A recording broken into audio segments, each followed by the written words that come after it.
आपके TV debate के इतने वीडियो वायरल क्यों हुए? आपके विरोधी प्रवक्ताओं से इतने डिबेट में झगड़े क्यों हुए? एक था जो समाजवादी पार्टी के प्रवक्ता अनुराग भदौरिया के साथ एक टीवी स्टूडियो में हुआ था। पुरानी काफी बात है यार। पुरानी बात है, लेकिन वो इतना वायरल हुआ, बात हाथापाई तक आ गई थी। आप क्या तो गिलास तोड़ दिया गया था। अगर आप प्रधानमंत्री को चोर कहेंगे, चौकीदार चोर है बोलेंगे। मैं राहुल गांधी को चपरासी कहूंगा। एक और पार्टी की प्रवक्ता है, वो तो आपके लिए थाने तक चली गई शिकायत लेकर कि एक समय आप इस पार्टी को इतना कोसते थे, अब इसी पार्टी की तरफ से जोरदार बैटिंग करने लगते हैं। गौरव भाटिया का रिप्लेसमेंट समाजवादी पार्टी को मिला नहीं अभी तक। अखिलेश जी के लिए तो मैं इतना कहूंगा कि थोड़ा सा आलसी है। गौरव भाटिया, आप तो खुद वंशवादी हैं। राहुल गांधी को फिट नेता नहीं मानते। फिजिकल फिटनेस उनका देखो, आप बाइसेप्स देखो। आप कभी सामने ले आई है, देख लेंगे कौन ज्यादा पुशअप्स करता है। नमस्कार, आप देख रहे हैं न्यूज 24। मैं हूं मानक गुप्ता। आज चाय वाला इंटरव्यू बीजेपी के राष्ट्रीय प्रवक्ता और टीवी पर गरजने वाले गौरव भाटिया का, जो कि टीवी प्रवक्ता, बीजेपी के राष्ट्रीय प्रवक्ता होने के साथ साथ सुप्रीम कोर्ट के एक जाने माने वकील भी हैं। बहुत स्वागत। Thank you Gaurav Bhatia. चाय वाला इंटरव्यू है, चाय पियेंगे और आपके बारे में बात करेंगे। इस शो का थीम ही ये है कि हम राजनीतिक मुद्दे पीछे रखते हैं और जो हॉट सीट पर बैठता है उसके बारे में ज्यादा बात होती है। तो पहला सवाल यही है मेरा, यहीं से शुरू करते हैं। खुद को अब एक टीवी प्रवक्ता ज्यादा मानते हैं या अभी भी कभी कभी वकील हावी हो जाता है आपके ऊपर? मैं ये कहूंगा कि एक कला है मानक जी, आपको दो जिम्मेदारियां दी जाती हैं, और जब मैं प्रवक्ता की हैसियत से भी बोलता हूं तो मैं वो बात बोलता हूं जो विधिक पैमाने पर भी खरी उतरे। और जब मैं सुप्रीम कोर्ट जाऊं और अपने साथियों से मिलूं, मित्रों से मिलूं, तो ये ना कहें कि लीगली ये बात ठीक नहीं थी। और इसी तरह से कोर्ट के अंदर भी आपको ये ध्यान में रखना होता है कि जो बात आप कहें वो लीगली करेक्ट हो और संतुलित हो। मैं समझता हूं कोर्ट की ट्रेनिंग प्रवक्ता होने के नाते बड़ी काम आती है, और जो आप टीवी डिबेट में सीखते हैं, अध्ययन करते हैं, वो भी कई बार कोर्ट में काम आता है। क्या बात। तो जो मेरी अधिवक्ता की पहचान है, वो पहचान मेरे साथ जिंदगी भर रहेगी। मेहनत करके कमाई है, और मैं समझता हूं, मुझे इस बात का गर्व है कि मेरे पास एक परिवार है जो काले कोट का परिवार है, जो बुद्धिजीवी माने जाते हैं। ओके। जो मतलब समाज को आगे बढ़ाते हैं। मतलब खुद को अभी भी वकील ज्यादा मानते हैं आप? मैं अपने आप को वकील भी मानता हूं, और ये अवसर देश की जनता ने मुझे दिया है, मेरी पार्टी भारतीय जनता पार्टी ने दिया है कि मैं एक छोटी सी भूमिका भारत निर्माण में कर सकूं, और इसलिए ये मेरे लिए बहुत ही गर्व की बात। बट टीवी डिबेट में भी तो वही काम करना होता है जो कोर्ट में वकील के तौर पर करना होता है। बहस कर, दलील नहीं, फर्क है। मैं आपको बताऊं, जैसे पहले कोर्ट की बात करते, कोर्ट में आपको जो दलील आप रखते हैं, आपको जितने सुप्रीम कोर्ट जजमेंट्स आए हैं, कॉन्स्टिट्यूशन, लॉज, उसकी तैयारी करनी होती है। और वहां पे एक जज है जिसकी बात फाइनल है। आपने दलील रखी और दलील सलीके से रखी और जज ने तय कर दिया। हाँ। डिबेट में मैं क्या कहूं, आपका अनुभव खुद बहुत ज्यादा है। मैं समझता हूं इन डेप्थ डिबेट्स नहीं होती हैं, ये दुर्भाग्यपूर्ण है। और बहुत ही कम एंकर हैं, जिनमें आप भी एक हैं, जो चर्चा की दिशा और जो विषय है उससे भटकने नहीं देते।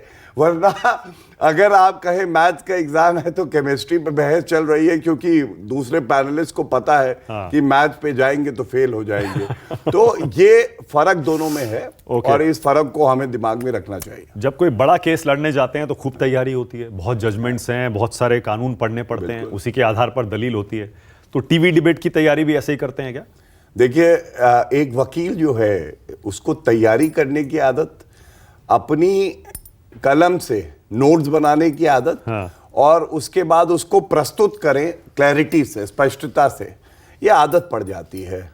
तो जब डिबेट में भी आते हैं, ये प्रयास रहता है कि भारतीय जनता पार्टी के करोड़ों फॉलोअर्स हैं, वर्कर्स हैं, जो हमें देखे उसको ये लगे कि जो मैं कहना चाहता था वो बात प्रवक्ता ने कह दी, और उसके जो दिल की बात है, अगर वो मजबूती से पार्टी की विचारधारा को ध्यान में रखते हुए मैं कह पाता हूं, तो मुझे बहुत खुशी भी होती है। और जब आप लोगों के बीच में जाते हैं, वरिष्ठ नेता हैं भारतीय जनता पार्टी के, वो भी पीठ थपथपाते हैं तो अच्छा लगता है। चाय पीजिए ना। हाँ बिल्कुल, धन्यवाद। वैसे चाय प्रेफर करते हैं या कॉफी? देखिए, ज्यादा कॉफी पीता हूं मैं, लेकिन चाय भी अच्छी लगती है, और कौन कितने प्यार से पिला रहा है इस पे डिपेंड करता है मिठास कितनी है। ओके, वापस आपकी टीवी डिबेट मिठास पर बढ़िया आते हैं। अरे वाह, हमारी चाय अच्छी होती है। वापस आपकी टीवी डिबेट पर आते हैं। आपके टीवी डिबेट के इतने वीडियो वायरल क्यों होते हैं? आप समझ गए ना मेरा सवाल? नहीं, मैं बता रहा हूं क्यों हो रहे हैं। मैं समझता हूं कि लोग बहुत प्यार देते हैं, चाहते हैं, और चाहने वाले बहुत हैं, तो दूसरी पार्टी के फॉलोअर्स भी बहुत हैं।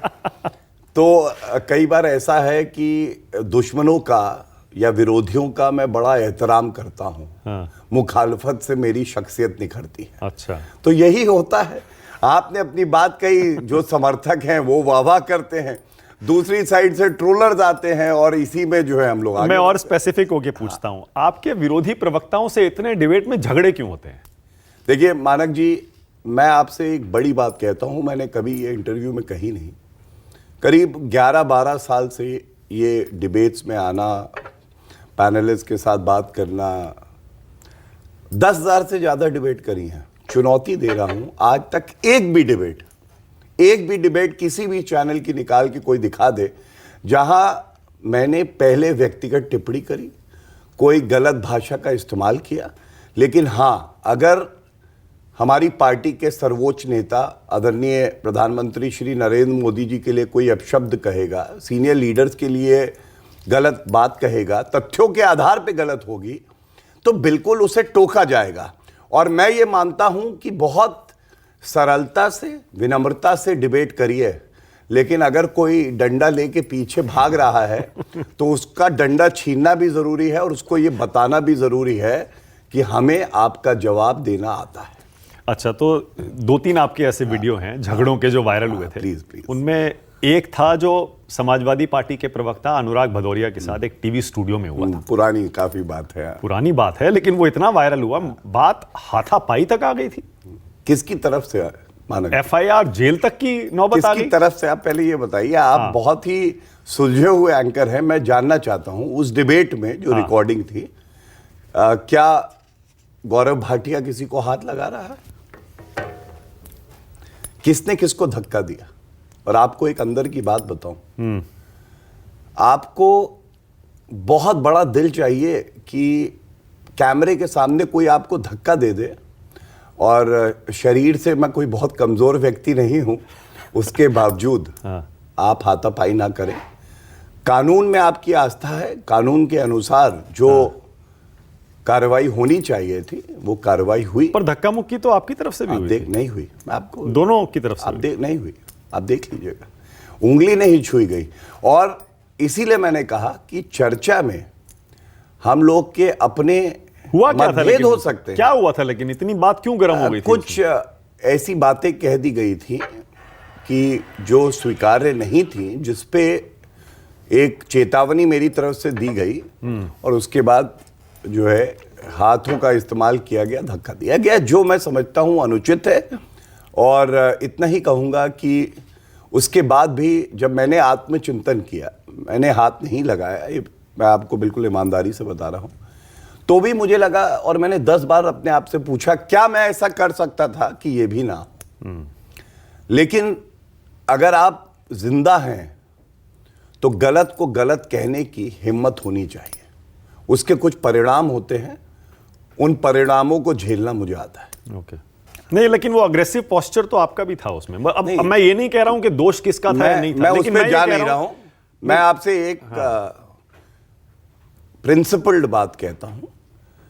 पोस्चर एक्स था, वाई था, ये बात नहीं है। बात ये है कि क्या किसी भी डिबेट में, उस डिबेट को छोड़ के आज तक इस तरह से हमने हाथापाई होते देखी है? आपने भी बहुत डिबेट करी है मानक जी, गर्मा गर्मी होती है। लेकिन आपने जो क्या तो गिलास तोड़ दिया गया था। तो मैं सिर्फ ये कह रहा हूं, आपने जो ये बात कही ना कि उसके बाद मैंने खुद से पूछा, ये बड़ी बात है। कम से कम अगर आपको कहीं लगता है कि आप बेहतर कर सकते थे और आप उस बारे में सोचते हैं, मैं इसलिए ये बात कहता हूं कि क्या गाली सुनकर भी आत्मसम्मान को ठेस भी लगे तो भी क्या उसे किसी बेहतर तरीके से जवाब दिया जा सकता है?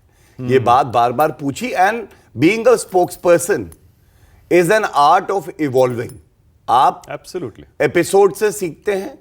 आप देखते हैं कि जो विरोधी प्रवक्ता आया है वो किस तरह से बैटिंग करता है। हाँ। उसको हिट विकेट करना है, उसको बोल्ड करना है या कॉट कराना है, और मैं समझता हूं समय के साथ आपका अनुभव आपके काम। उसके बाद अनुराग को जेल भी जाना पड़ा और रिश्ते काफी खराब भी हो गए थे, न सिर्फ आप दोनों के बल्कि दोनों पार्टियों के भी। टीवी पर भी डिबेट में वो दिखता था।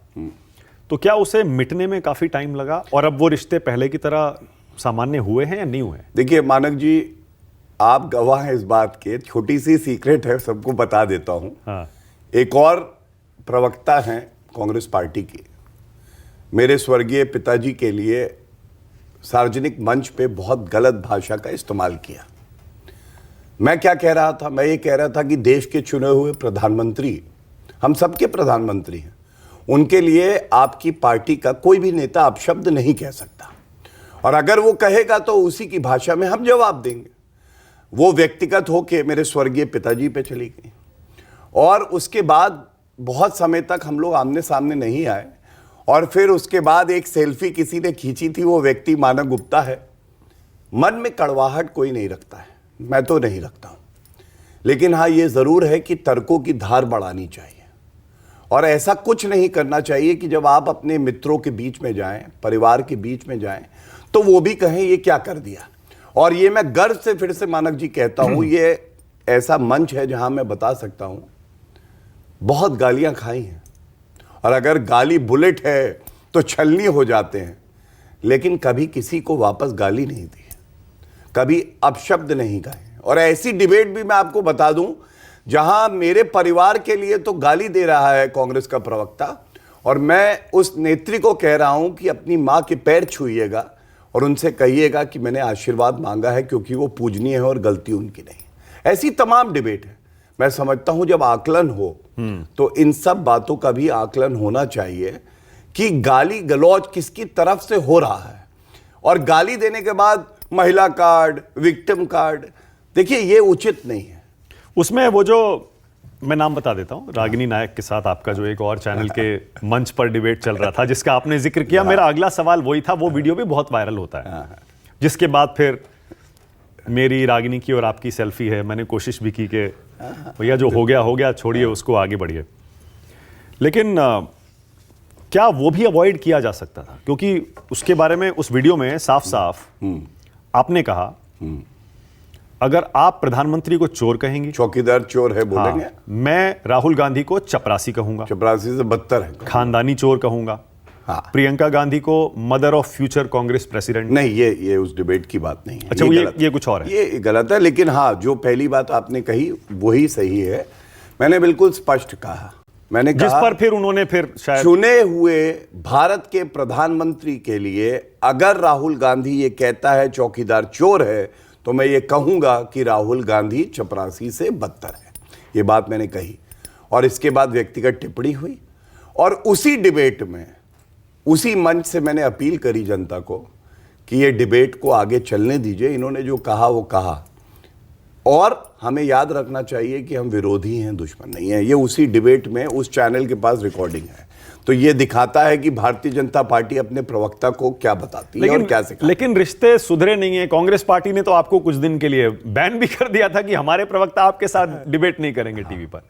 देखिए मानक जी, ये क्यों हुआ? ये ऐसा होता है कि जब आप चर्चा करते हैं और आप जोरदार बैटिंग करते हैं, और जो दूसरी साइड से आते हैं उनके पास कोई अच्छा बॉलर बचता ही नहीं है, तो वो क्या करते हैं, कहते हैं कि भैया हम खेलेंगे ही नहीं, मैच रुकवा दो। वही ये लोग करते हैं। लेकिन ये दर्शाता है कि भारतीय जनता पार्टी के जो प्रवक्ता हैं उनकी मजबूती कितनी है। मैं आपको बताऊं, मैंने आज तक किसी भी ना पार्टी के लिए ना प्रवक्ता के लिए ये कहा कि मैं डिबेट नहीं करूंगा। हाँ, एक बात जरूर कहते हैं, हर एंकर से कहते हैं कि चर्चा तर्कों के आधार पे हो और हेकलिंग ना हो, बीच में रोक टोक कि आप बोलने लगे तो 5 सेकंड बाद फिर दूसरा, तीसरा, चौथा, तो अच्छी चर्चा नहीं हो सकती। पर वो भी अवॉइड किया जा सकता था क्या, जो रागिनी के साथ हुआ उसमें? वो मेरी तरफ से था नहीं, वो उनकी तरफ से था। और मैं इतना ही कहूंगा, तो मतलब चोर से शुरू होके फिर चपरासी और उसके बाद मैं आज भी कहता हूं मानक जी, मेरे देश के प्रधानमंत्री को हाँ कोई भी अपशब्द कहेगा तो शायद कम बोला, इससे ज्यादा ही बोलूं। ओके। और अब इस शो का, इस इंटरव्यू का सबसे दिलचस्प रैपिड फायर राउंड ओह बढ़िया है। छोटे सवाल छोटे जवाब, ठीक है, ज्यादा लंबे नहीं देने। प्रयास रहेगा। ओके चलिए तो शुरू करते हैं। आपको दो में से एक चुनना है। हाँ। नहीं, कुछ पास वास कर सकते हैं कि नहीं कर सकते? हाँ पास वो, क्योंकि वो मतलब आप आप कर जानते सकते हैं, हैं, वो आप ठीक कर है, सकते हाँ। हैं। शुरुआत करते हैं, समाजवादी पार्टी या बीजेपी? मतलब, और जब मैं ये पूछता हूं, इजी नहीं है, मतलब आपको ये बताना है कि वो टाइम ज्यादा अच्छा था आपका समाजवादी पार्टी में, या बीजेपी में आपका ज्यादा टाइम अच्छा बीत रहा है? आखिरी सांस तक भारतीय जनता पार्टी, हर पल भारतीय जनता पार्टी। ओके। और इसलिए नहीं कि मैं राष्ट्रीय प्रवक्ता के पद पर हूं, इसलिए कि भारतीय जनता पार्टी की विचारधारा, नेतृत्व बहुत धारदार। Okay done. लोकसभा जाना चाहेंगे या राज्यसभा? जनता की सेवा करना चाहूंगा। चुनाव लड़ना चाहेंगे? पार्टी अगर जो है मौका देगी जरूर लड़ना चाहूंगा, और अगर पार्टी कोई और भूमिका देती है तो मैं कहां से लड़ना चाहेंगे? अगर पार्टी ने पूछा भाई कहां से लड़ोगे? मैं समझता हूं कि पार्टी को सब पता है और पार्टी सबका ध्यान रखती है। ओके। हाँ, इंतजार करना चाहिए। ओके। यूपी या दिल्ली? क्योंकि वैसे आप यूपी वाले हैं, लेकिन उसके बाद दिल्ली आ गए और अब नोएडा में रहते हैं। देखिए, मैं समझता छोटा हूं, जवाब। हाँ, उत्तर प्रदेश मेरे दिल में है और उत्तर प्रदेश मेरी पहचान है, और मैं इसलिए हर बार कहूंगा कि मेरे लिए उत्तर प्रदेश बहुत खास है। मतलब यूपी से ही चुनाव लड़ेंगे। टीवी डिबेट या सुप्रीम कोर्ट की बहस? दोनों में से क्या प्रेफर करते हैं? सुप्रीम कोर्ट की बहस। ओके। सुप्रीम कोर्ट की बहस या किसी लोअर कोर्ट की बहस? सुप्रीम कोर्ट की बहस। सिविल केस या क्रिमिनल केस? ज्यादा मजा किसमें? Criminal case. ऐसा क्यों? सिविल में थोड़ा नहीं, मेरे फादर क्रिमिनल लॉयर रहे, बहुत ही प्रतिष्ठित। मैंने खुद भी जो है बहुत फोकस किया क्रिमिनल लॉ पे, और मैं समझता हूं कि सिविल लॉ की भी नॉलेज है, लेकिन क्रिमिनल लॉ ज्यादा अच्छा लगता है करने में। ओके। जिम या पार्क में रनिंग? जिम। जिम। अखिलेश या मायावती, बेहतर सीएम कौन? कोई भी नहीं, योगी जी। ये सच्चाई है। ओके। हाँ। अब मैं आपसे छोटे छोटे सवाल पूछूंगा, कोशिश करूंगा छोटा रखूं, और आप भी एक एक वर्ड, दो वर्ड में जवाब दें। देश का सबसे बड़ा, सबसे बेहतरीन वकील आप किसे मानते हैं? राम जेठमलानी जी। ओके। उनके बाद कोई और नाम आता है? जैसे आजकल फाली एस नारिमन। ओके। जैसे हरीश साल्वे, अभिषेक मनु सिंह, कपिल सिब्बल। अनडाउटेबली हरीश साल्वे। मतलब राम जेठमलानी क्रिमिनल साइड में, Fali S Nariman constitutional, and Harish Salve ji भी बहुत अच्छे। कांग्रेस का कोई वकील आपको? नहीं, ऐसा नहीं है। अभिषेक मनु सिंह जी बहुत अच्छे वकील हैं, कपिल सिब्बल जी भी वकील अच्छे हैं, लेकिन उनकी जो राजनीति है वो उससे मैं सहमत नहीं हूं। ओके। देश का सबसे अच्छा प्रवक्ता आप किसे मानते हैं? सिर्फ टीवी प्रवक्ता नहीं, आप किसी का भी नाम ले सकते हैं। स्वर्गीय अरुण जेटली जी। मुझे पता नहीं क्यों मुझे लग रहा था कि आप जेटली जी का ही नाम लेंगे। नहीं, मैं उनसे बहुत प्रभावित हुआ हूं, और जो उनकी शख्सियत थी वो हम सब जानते हैं मानक जी। ओके। लेकिन शब्दों का जो जाल वो बुन सकते थे, जो बात कहनी है, जो नहीं कहनी, जो उनको पता है, वो किसी को नहीं पता है। ओके। 2024 में बीजेपी सरकार या एनडीए सरकार? देखिए, आप जानते ही हैं, बहुमत बीजेपी का अकेले भी आएगा और एनडीए सरकार बनेगी। बीजेपी सरकार या एनडीए सरकार? बता दिया आपको। मुझे लगा आप बोलेंगे मोदी सरकार। बीजेपी का पूर्ण बहुमत अपने आप में भी आएगा, हाँ। और उसके बाद एनडीए सरकार बनेगी। Very nice. यूपी का अब तक का बेस्ट सीएम कौन रहा है? मैं समझता हूं कि राजनाथ सिंह जी एक बेहतरीन सीएम रहे हैं, और योगी आदित्यनाथ जी को भी मैं बहुत अच्छा सीएम मानता हूं। ओके। देश का बेस्ट पीएम अब तक कौन रहा है? मोदी जी बोलेंगे? नरेंद्र मोदी जी। इसमें मतलब ये सवाल तो आपको पूछना भी नहीं चाहिए। मैं पूछूं, अगर गैर बीजेपी प्रधानमंत्री सबसे अच्छा कौन रहा है? मैं समझता हूं कि नरसिम्हा राव जी ने कुछ ऐसे बड़े कदम उठाए जो उस वक्त देश की आवश्यकता थी, तो मैं उनको बहुत ही अच्छा प्रधानमंत्री, स्पेशली फाइनेंशियल जो उनकी नीतियां थी, और उसके अलावा भी सबको साथ लेके चलते थे, सही टीम का चयन करते थे। ओके, देश का बेस्ट सीएम आज कौन है? योगी आदित्यनाथ जी। ओके, देश का सबसे फिट नेता आपको कौन लगता है? किरण रिजिजू जी काफी फिट हैं, और जो है वो अनुराग ठाकुर जी बहुत फिट हैं। राज्यवर्धन राठौर भी जब राज्यवर्धन राठौर मुहिम जी, चलाते बिल्कुल, थे। बिल्कुल बिल्कुल। तो ये अपने आप को उस लिस्ट में कहां रखते हैं, फिट नेताओं की लिस्ट में? इस वक्त अगर करंट कहेंगे, देखिए वेट ट्रेनिंग में मैं समझता हूं मैं काफी अच्छा, आज भी काफी ठीक ठाक है, पर कार्डियो में लेकिन शायद थोड़ा सा कार्डियो रनिंग वनिंग हो नहीं होती है पाता है तो और उतना। बेहतर हाँ करने की आवश्यकता है। राहुल गांधी को फिट नेता नहीं मानते? वो तो बहुत अच्छा मेरा fitness ये है। मानना है कि आपको फिजिकली फिट के साथ साथ अदरवाइज फिट होना भी जरूरी है। नहीं, ये जवाब नहीं हुआ। नहीं, वहां मैं उनको फिट नहीं मानता। फिजिकल फिटनेस उनका देखो, आप बाइसेप्स देखो। आप कभी सामने ले आइए, देख लेंगे कौन ज्यादा पुशअप्स करता है। कुछ चिनअप्स करवाइएगा, बेंच प्रेस कराइएगा, अगर तीनों में से किसी में भी कम रह गए तो फिर ठीक। और वॉकिंग में उन्होंने आपको चैलेंज कर दिया तो कर दे। वॉकिंग वो हजारों किलोमीटर चल के आए। आप चैलेंज करवाइए और उनको कम से कम 1000 किलोमीटर से बीट करेंगे। मतलब भारत जोड़ो करने को तैयार है आप? क्यों नहीं? उनके मुकाबले अगर भारतीय जनता पार्टी ये जिम्मेदारी देगी तो बिल्कुल करें। वैसे फिटनेस में कितने नंबर देंगे राहुल गांधी को आप? फिजिकल फिटनेस मैं कौन हूं 2 नंबर देने वाला? मैं समझता हूं कि एज अ पॉलिटिशियन सकारात्मक राजनीति करने की आवश्यकता है। तो बीजेपी का सबसे फिट नेता तो आपने बता ही दिया, शायद किरण रिजिजू आप उनको मानते हैं। Very fit. बीजेपी में सबसे अच्छा बोलने वाला नेता आपको कौन लगता है? करंट में या दोनों बता दें। मैंने बताया सुषमा स्वराज जी भी, अरुण जी का नाम मैं ले चुका हूं। सुषमा स्वराज जी बहुत अच्छा बोलती थी। अटल बिहारी वाजपेयी जी, उनसे हम लोग प्रेरित होते हैं, और आज के समय में स्मृति जी से मैं बहुत प्रभावित होता हूं। बहुत अच्छा बोलती हैं। सबसे हार्ड वर्किंग नेता आज कौन है देश में? श्री नरेंद्र मोदी जी मुझे पता सबके था। नेता। सबसे नहीं, साथ में मैं एक बात और कहूंगा कि अमित शाह जी भी बहुत बहुत ज्यादा मेहनत करते हैं। ये बात सच है कि वो कई बार बैकग्राउंड में होती है तो जनता को ना पता चले, लेकिन जब हम लोग देखते हैं तो हमारे अध्यक्ष हैं जेपी नड्डा जी, हम लोग उनसे बातचीत करते हैं। रात में 1 बजे 1:30 बजे बैठक हो रही है और जो है संवाद हो रहा है, बातचीत हो रही है। ये सब दिखाई नहीं देता, लेकिन कोई भी व्यक्ति किसी भी पार्टी का क्यों ना हो मानक जी, अगर वो अपने लिए कुछ पा पाता है या जनता की सेवा कर पाता है तो वो मेहनत के आधार पर। ओके, सबसे आलसी नेता आप किसे मानते हैं देश में? कोई सब अपना अपना काम कर रहे हैं, इस पे कोई टिप्पणी नहीं है। ऑलराइट, अब मैं कुछ नेताओं के नाम लूंगा। आपके जहन में जो पहला शब्द आता है वो आपको बताना है। ठीक है। राहुल गांधी। इमेच्योर।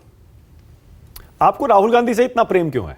क्योंकि आप सोशल मीडिया पर क्योंकि वो भारतीय हैं और टीवी डिबेट में क्योंकि भी वो भारतीय हैं। आप किसी और को इतना टारगेट पे नहीं रखते जितना राहुल गांधी को मैं रखते हैं। बताता रहा हूं क्योंकि वो भारतीय हैं और हर भारतीय से मुझे प्रेम है। वो किसी भी धर्म का हो, किसी भी जात का हो, मेरा भाई है, मेरी बहन है। राहुल गांधी आपके भाई हैं? क्यों नहीं है? भारत तो के उनको टारगेट क्यों करते हैं इतना? विचारधारा की लड़ाई करना टारगेट करना नहीं होता। ओके, हमारी लड़ाई कोई ऐसा नहीं है कि व्यक्तिगत है, लेकिन वो विचारधारा की लड़ाई है। अगर आप भारत के लिए अपशब्द कहेंगे मुझे तकलीफ होगी। Okay. Arvind Kejriwal. Bluff master. Bluff master. Akhilesh Yadav.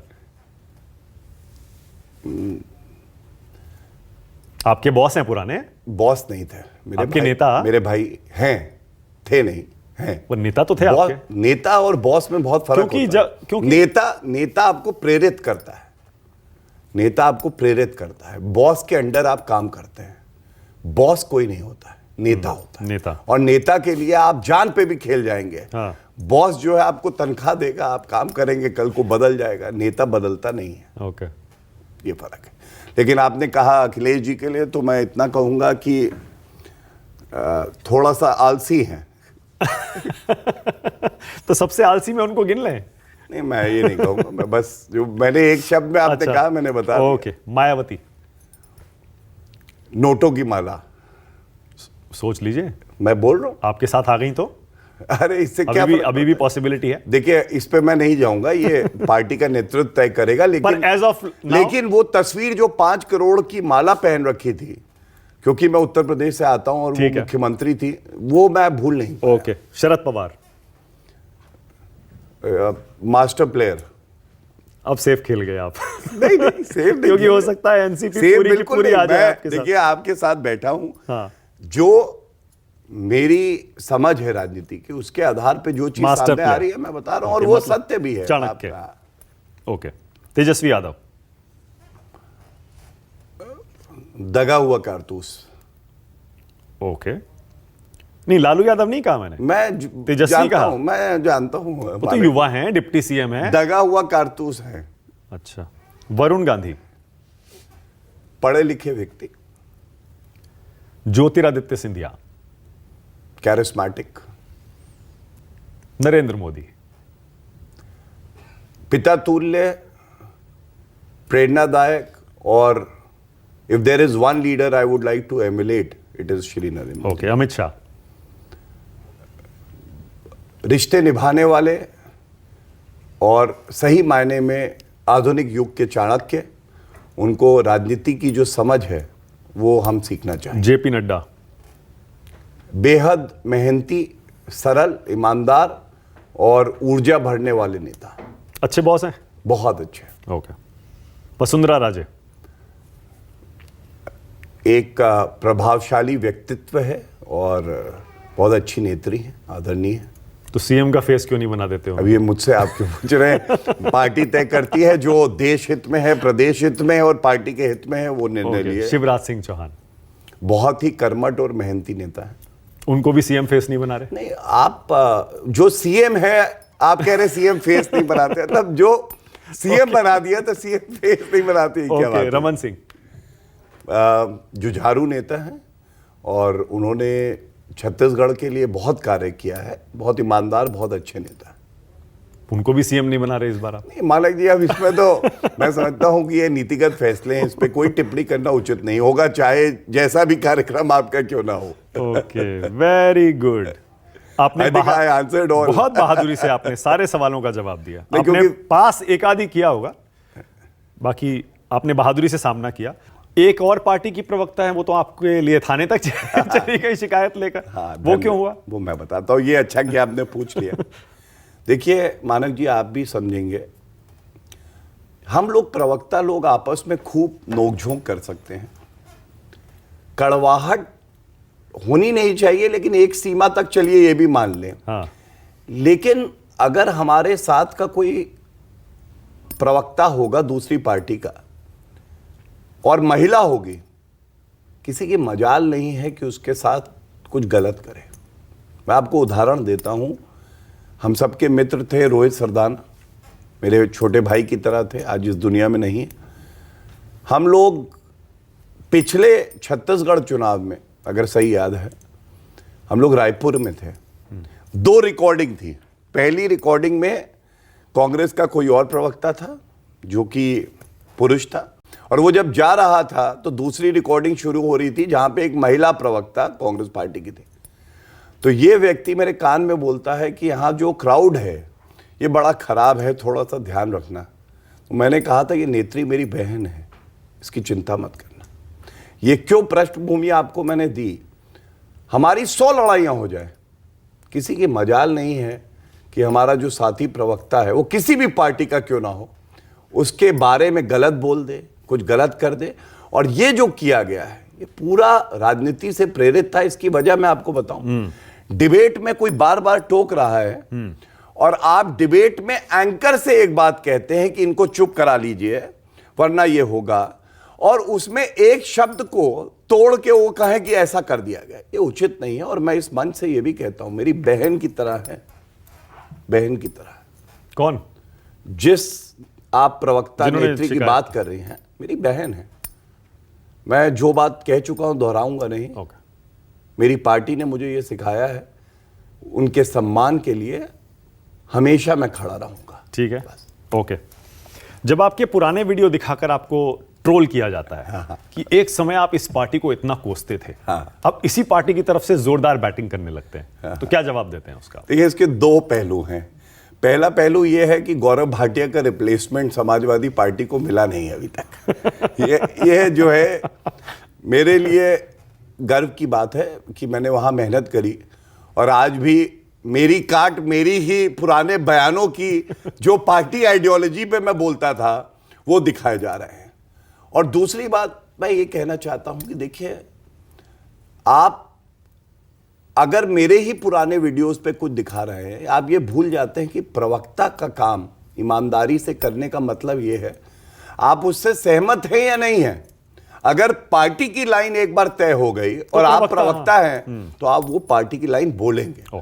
अगर आपका मत अलग है तो आप बंद कमरे में जब मीटिंग होगी कोई बात सुझाव रख सकते हैं, लेकिन ईमानदारी से जब मैंने काम किया तो ही वो वीडियो आज दिखाए जा रहे हैं, जो एक अच्छी बात है। और मैं समझता हूं एक लंबा सफर जो है मैंने वहां से भारतीय जनता पार्टी में अब तक बिताया है।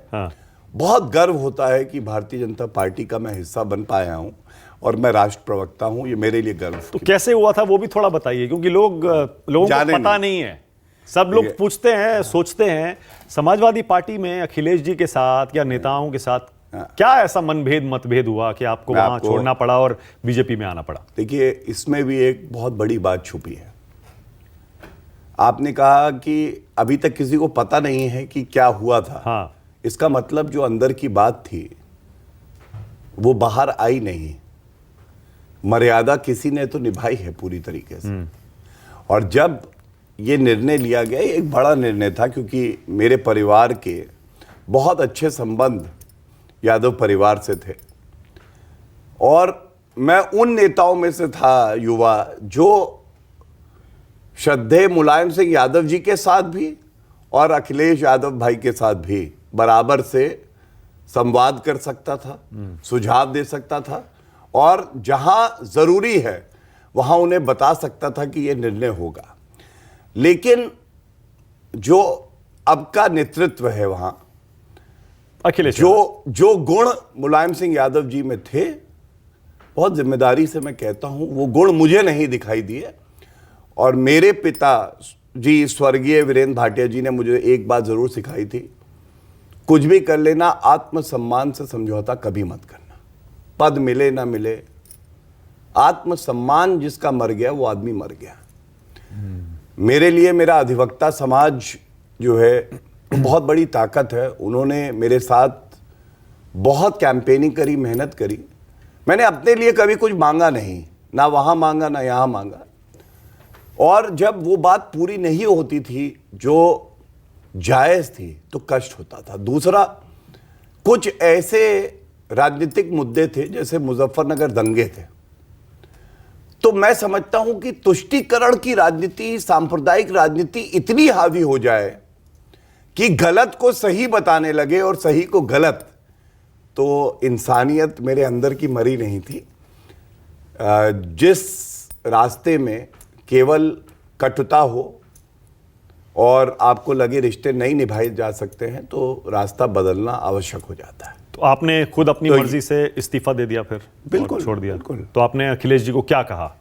नहीं छोड़ा। वो कुछ चीजें आप रहने दीजिए लेकिन ये जरूर कहूंगा कि बहुत सोच समझ के, बहुत जिम्मेदारी से, और उसके बाद मैंने इस्तीफा दिया। और ये बात भी आप चेक भी कराइएगा, और बहुत कम लोगों ने ध्यान दिया, चुनाव से पहले, 2017 के चुनाव से पहले, जब सपा और कांग्रेस का गठबंधन हो चुका था ऑलमोस्ट, तब मैंने इस्तीफा दिया।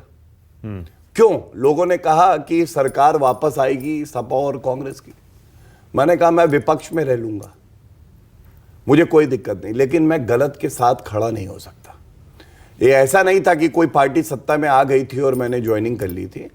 और इसके बाद आदरणीय अमित शाह जी तब अध्यक्ष थे, स्वर्गीय अरुण जेटली जी थे, वो योग्यता को पहचानते होंगे।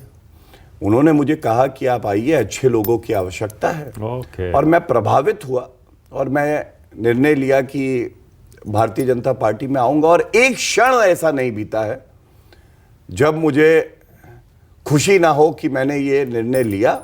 और आज इतना जरूर कहूंगा मानक जी, वहां कई बार मजबूरी में डिफेंड करते थे, यहां मजबूती से डिफेंड करते हैं। तो ये बड़ा बदलाव है। आदरणीय प्रधानमंत्री नरेंद्र मोदी जी को जब हम डिफेंड करते हैं या उनकी जो अच्छाई है, उनके कामों का वर्णन करते हैं, बहुत गर्व महसूस होता है। ये बड़ी बात। और समाजवादी पार्टी में जाना कैसे हुआ था, वहां शुरुआत कैसे नहीं, हुई थी? वहाँ देखिए, मेरे स्वर्गीय पिताजी एडवोकेट जनरल रहे, उत्तर प्रदेश के सांसद रहे, तो मुलायम सिंह जी के टाइम बिल्कुल समाजवादी पार्टी से। समाजवादी पार्टी, ठीक है। तो उनके पारिवारिक रिश्ते मुलायम सिंह यादव जी से थे, और वो भी मुझे बेटे से कम प्यार नहीं देते थे। जैसा मैंने आपको बताया कि मैं उनके साथ अलग से बैठ के बहुत कुछ चर्चा करता था, बहुत कुछ सीखा मैंने उनसे, मैं उनका बहुत सम्मान करता हूँ। और जब आप किसी के साथ रहते हैं और आप युवा होते हैं तो प्रभावित होते हैं। मैं प्रभावित हुआ, और उसके बाद मेरे पिताजी जो है 2010 में इस दुनिया से चले गए। तो मैं स्वाभाविक था, क्योंकि सबके संपर्क में था, उन्होंने जिम्मेदारी दी, मैंने प्रयास किया मैं उस जिम्मेदारी को निभाऊं। और वहीं से जो रिश्ता मेरा मीडिया जगत से जोड़ा, ये भी मेरा एक परिवार है, ये मैं मानता हूं, वो रिश्ता आज भी बड़ी मजबूती से आगे बढ़ रहा है, इसीलिए आपने मुझे बुलाया। तो मतलब आपके घर में वो सपा की विचारधारा वो नहीं मानी जाती थी, अब ये एक और या मुलायम सिंह की विचारधारा? मैं आपको एक बात बताता हूं कि आपका इंटरव्यू एक और चीज उजागर करेगा। पहली तो ये करी कि जो रिश्ता किसी से जुड़ जाता है, आपके संबंध अगर खराब भी हो जाएं, क्योंकि राजनीतिक तौर पे अगर मैं किसी विचारधारा के साथ नहीं हूं तो मैं घुट-घुट के वहां नहीं रहूंगा। मैं भारतीय जनता पार्टी में आया क्योंकि यहां की विचारधारा, जो राष्ट्रवाद की विचारधारा है, राष्ट्रहित सर्वोपरि है, नरेंद्र मोदी जी जैसे लीडर हैं, इसने मुझे प्रभावित किया। तो मैं आ गया।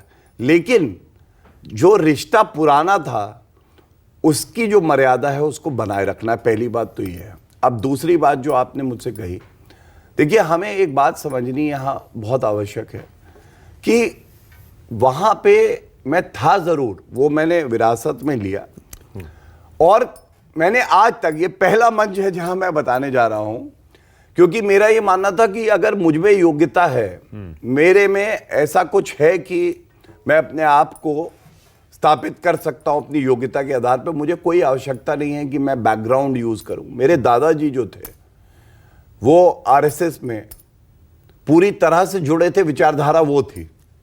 मेरे फादर ने जो है वो समाजवादी पार्टी में एक अहम भूमिका निभाई, और उसके बाद ये मैंने बात आज तक नहीं कही, क्योंकि मुझे ऐसा लगा कि मेरे में अगर योग्यता होगी तो उस योग्यता के आधार पे मुझे सब कुछ मिलेगा। तो जब आपने ये कहा कि आपके परिवार की जो विचारधारा है वो समाजवादी पार्टी की विचारधारा से थी जुड़ी हुई, तो मैंने आपको ये बात बताई कि लेकिन आप पर आरोप लगता है ना कि जब आप परिवारवाद का आरोप कांग्रेस पार्टी पर और बाकी रीजनल पार्टीज पर लगाते हैं, तो लोग कहते हैं कि गौरव भाटिया आप तो खुद वंशवादी हैं। अच्छा। क्योंकि आपके पिताजी समाजवादी पार्टी में सांसद थे, नेता थे, और उनके वजह से ही आप समाजवादी पार्टी में प्रवक्ता बन गए, और वहां से आप आगे बढ़ते चले गए। चलिए मानक जी, दोनों पहलुओं पे मैं आपको उत्तर देता हूं। पहला, आपने मुझसे कहा कि आप राजनीति में हैं। 10,000 से ज्यादा डिबेट्स जो है मैंने करी, और मेरा ये मानना है कि ठीक ठाक करी होंगी तभी आता रहा हूं।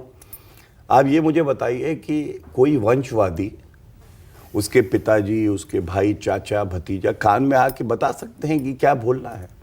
और जब मानव गुप्ता जैसे एंकर, जो कि सबसे मुश्किल सवाल लेके बैठे हैं, ये योग्यता होती है, अध्ययन करना पड़ता है।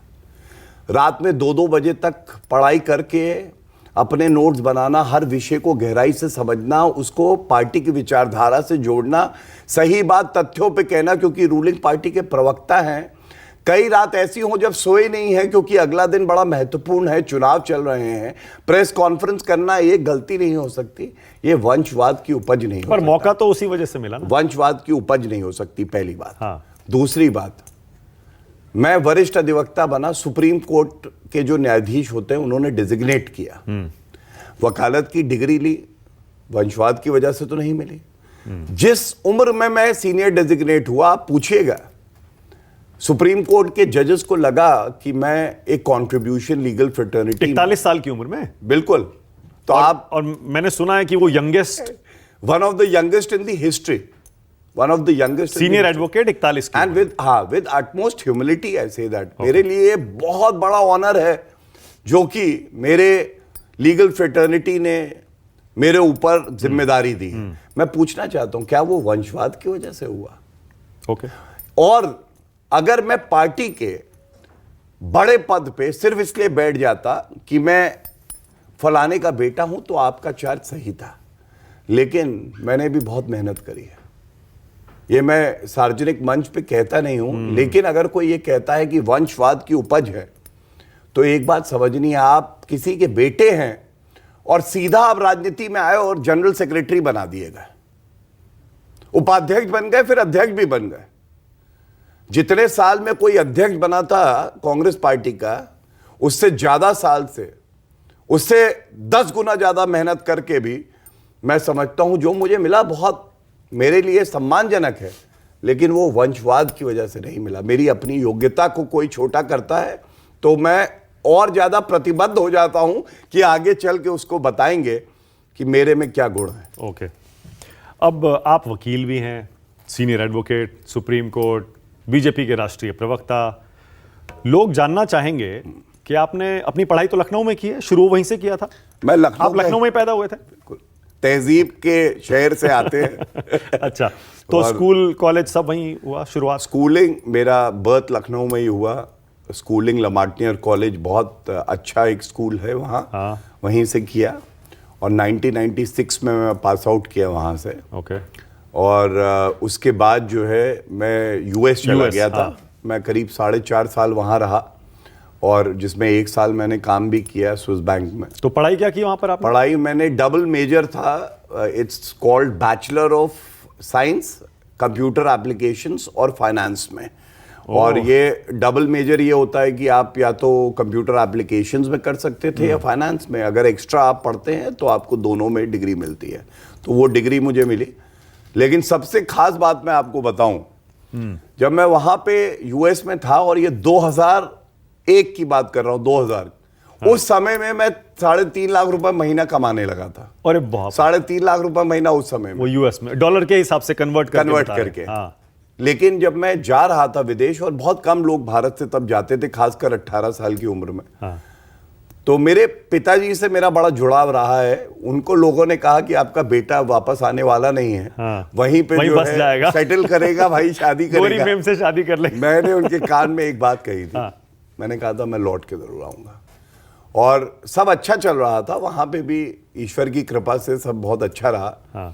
मैंने अपने पिताजी को कॉल किया और कहा मैं वापस आना चाहता हूं। और 4.5 साल बाद 4.5 साल बाद एकदम से उन्होंने कहा बेटा वापस आओगे मुझे बड़ी खुशी होगी, लेकिन ऐसा मत करना कि वापस आके बाद में कहो कि आपकी वजह से आए थे। मैंने कहा मैं आऊंगा। और जब मैं लौट के आया मानक जी, उसके बाद मैंने लॉ की पढ़ाई की शुरुआत करी, क्योंकि मैं प्रभावित था अपने पिताजी से। उसके बाद 2000 रुपए का स्टाइपेंड मुझे मिलना शुरू हुआ। मेरे गुरु हैं श्री राकेश द्विवेदी जी, सीनियर एडवोकेट हैं, बहुत ही प्रतिष्ठित। 2000 रुपए, तो कहाँ 3.5 लाख रुपए और कहाँ 2000 रुपए, ये सफर रहा। और उसके बाद जो है लॉ करने के बाद मैं सुप्रीम कोर्ट में वकालत करने लगा, और ईश्वर की कृपा ऐसी रही कि सीनियर एडवोकेट का आपने, जो कि हम लोगों के लिए जब आप लीगल प्रोफेशन में होते हैं तो हर किसी का सपना होता है। और दूसरा, मेरे जो भाई हैं काले कोट में, बहनें हैं, उन्होंने मुझे 2 बार जनरल सेक्रेटरी बनाया सुप्रीम कोर्ट बार एसोसिएशन का। वहाँ मैं 2 चुनाव जीता, वो भी मेरे लिए बहुत गर्व की बात है। ओके। तो हिंदुस्तान में लखनऊ से पढ़ाई शुरू की, फिर उसके बाद यूएस चले गए, वापस लखनऊ आकर लॉ किया, फिर सुप्रीम कोर्ट, फिर दिल्ली आ गए, फिर सुप्रीम कोर्ट, दिल्ली ने मुझे जकड़ लिया।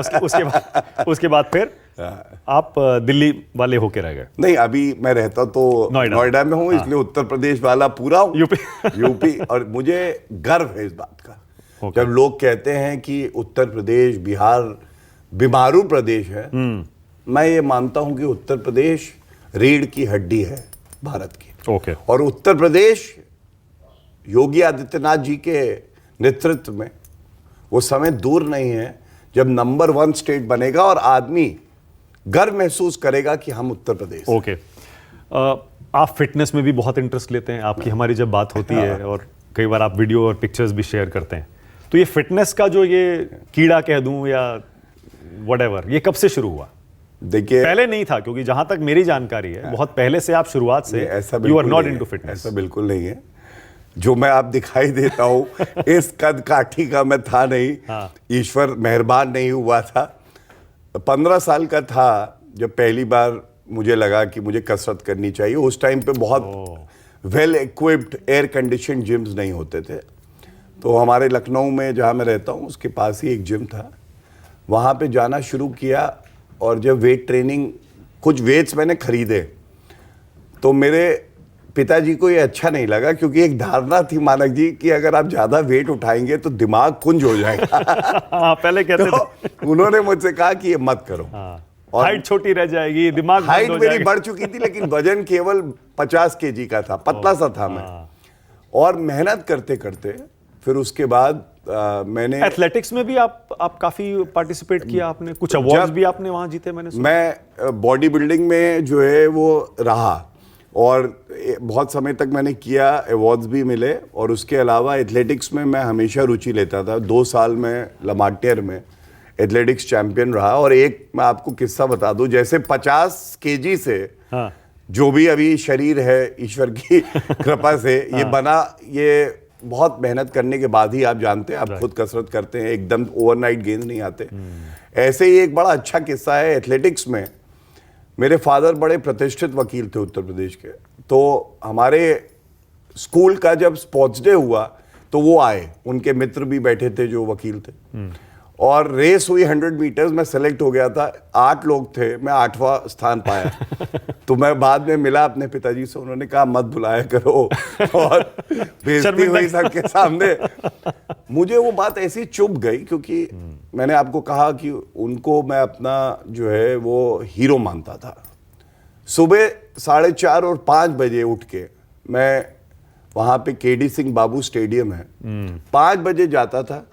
2 घंटा रनिंग करके, मेहनत करके, वहीं से सीधा स्कूल जाता था और रात में लौटता था कोचिंग करके।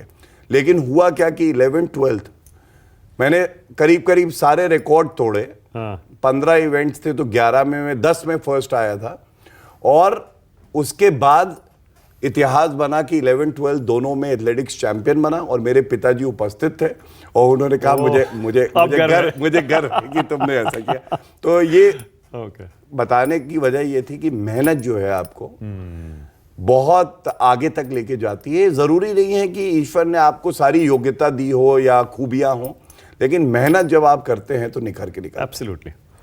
वैसे आप वेजिटेरियन हैं? यस। एब्सोल्यूट टीटोटलर? 17 साल से वेजिटेरियन हूँ। हाँ। कुछ साल जीवन में ऐसे थे जब नॉनवेज खाया, लेकिन उसके अलावा तो छोड़ क्यों दिया फिर? बस अब वो रहस्य रहने दीजिए। कुछ कनेक्शन हो सकता है ईश्वर से हमारा। आपकी फैमिली लाइफ के बारे में पूछ सकते हैं? बिल्कुल, क्यों नहीं पूछ सकते हैं। तो आपके पिलर्स आपकी फैमिली में कौन कौन? देखिए, सबसे पहले तो मैंने पिताजी के बारे में आपको बताया। If there is one man I idolise, I want to be like, it is my father.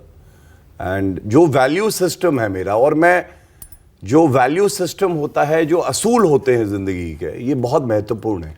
They define Gaurav Bhatia. अगर मेरे असूल मेरे में से निकाल लेंगे तो गौरव भाटिया जिंदा है लेकिन मर चुका है। मैंने जीवन अपना ऐसे ही जिया है, और ये मैंने अपने फादर से सीखा। My mother is the second pillar. She is a very selfless lady, और उन्होंने हमेशा जो है सैक्रिफाइस किया है, बहुत कुछ सिखाया है। बहुत सरल उनका व्यक्तित्व है, उन्होंने मुझे बहुत कुछ दिया है। She is the second pillar. Third is my better half wife, she is a lawyer to Jaspreet, and एक सिख परिवार से वो आती हैं। मैं उनको जब देखता हूं, उनसे कई बार, I am very good at expressing also. People hold back to their emotions. कई लोग होता है कहते हैं कि मैं कैसे उस बात को प्रदर्शित करूं या कहूं। मैं कहता हूं, और मैं हमेशा अपनी वाइफ के लिए कहता हूं कि मुझसे ज़्यादा ऊंची उड़ान वो उड़ सकती थी और सक्षम थी। किसी ने अपने पंख काट के मुझे दे दिए कि मैं उड़ सकूं, तो वो मेरी वाइफ है। उनकी बहुत बड़ी भूमिका मेरे जीवन में रही है। अच्छे वक्त में और खासकर बुरे वक्त में. So she is the third pillar of support and strength that I have. And fourth, मेरे 2 बच्चे हैं, 2 डॉटर्स हैं. तो जब गालियां मिलती हैं, खूब जहर मिलता है, तो कहीं से अमृत भी मिलना चाहिए. तो वो अमृत मेरे बच्चे देते हैं. और पूरे दिन कार्य करने अभी के तो बाद, स्कूल में होंगे बच्चे? हाँ, दोनों स्कूल में हैं. एंड और जसप्रीत भाटिया भाटिया, हाँ. तो उनसे मुलाकात कैसे हुई? आप बुलाइए. Love marriage? Love marriage? अच्छा, आप कह रहे थे कैसे? लव मैरिज थी. एंड जो है क्या कहते हैं, मैं बहुत प्रभावित हुआ उनसे जब मिला. कहाँ मिले? यूएस में या यहाँ? नहीं, ये सब वो भी लॉ कर रही थी. अच्छा, लॉ तो through a common friend we met. And the good thing is कि initially we clicked and all throughout I knew that she is the one for me. And उन्होंने भी कुछ जरूर देखा मुझ में, यस करी. और उसके बाद जो है our families agreed to the marriage. क्यों, कोई दिक्कत भी थी क्या? नहीं, कई बार ऐसा होता है कि कुछ परिवारों में लव मैरिज नहीं होती, अरेंज मैरिज होती है. दैट वे कोई जाति वाती का कोई ऐसा जाति धर्म वाला कोई जब लव मैरिज कर ली तो फिर जाति धर्म इसकी बात कहाँ आती है? आप व्यक्ति को पसंद करते हैं, इस जाति धर्म के ऊपर उठ के प्यार होता है. Okay, great, thank you so much. बहुत मजा आया आपके साथ इस इंटरव्यू में. Thank you so much. Really enjoyed. Thank you so much. Lovely. Thank you.